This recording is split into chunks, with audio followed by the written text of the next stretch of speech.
റീലുണ്ടാക്കി social മീഡിയയിലിടുന്നവർ ഈ വാർത്ത ശ്രദ്ധയോടെ കാണണം. നിങ്ങൾ ട്രെയിനിനുള്ളിൽ ഒരു റീലുണ്ടാക്കിയാൽ നിങ്ങൾ നിയമ നടപടിക്ക് വിധേയനായേക്കാം.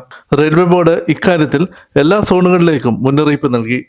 റീൽ നിർമ്മാതാവ് ഏതെങ്കിലും തരത്തിൽ ട്രെയിനിൽ പ്രശ്നമുണ്ടാക്കിയാൽ അയാൾക്കെതിരെ നടപടിയെടുക്കുമെന്ന് ബോർഡ് അറിയിച്ചു. കോച്ചിലോ റെയിൽവേ പരിസരത്തോ യാത്രക്കാർക്ക് ബുദ്ധിമുട്ടുണ്ടാക്കിയാൽ ഇയാൾക്കെതിരെ എഫ്ഐആർ രജിസ്റ്റർ ചെയ്യാനാണ് ഉത്തരവ്. ചില റീലുകൾ വൈറലായതിനെ തുടർന്നാണ് റെയിൽവേ ബോർഡ് നടപടി സ്വീകരിച്ചത്. ഇതിൽ ചില യുവാക്കൾ ട്രെയിൻ ട്രാക്കിൽ സ്റ്റണ്ട് ചെയ്യുന്നത് കാണാം. റീൽ നിർമ്മിക്കുന്നതിൽ എല്ലാ പരിധികളും കടന്നതായി റെയിൽവേയിലെ മുതിർന്ന ഉദ്യോഗസ്ഥൻ പറഞ്ഞു. യുവാക്കൾ അവരുടെ ജീവൻ മാത്രമല്ല അപകടത്തിലാക്കുന്നത്, മറിച്ച് റെയിൽവേ ട്രാക്കുകളിൽ വസ്തുക്കൾ സ്ഥാപിച്ച് അപകടം സൃഷ്ടിക്കുകയാണ്.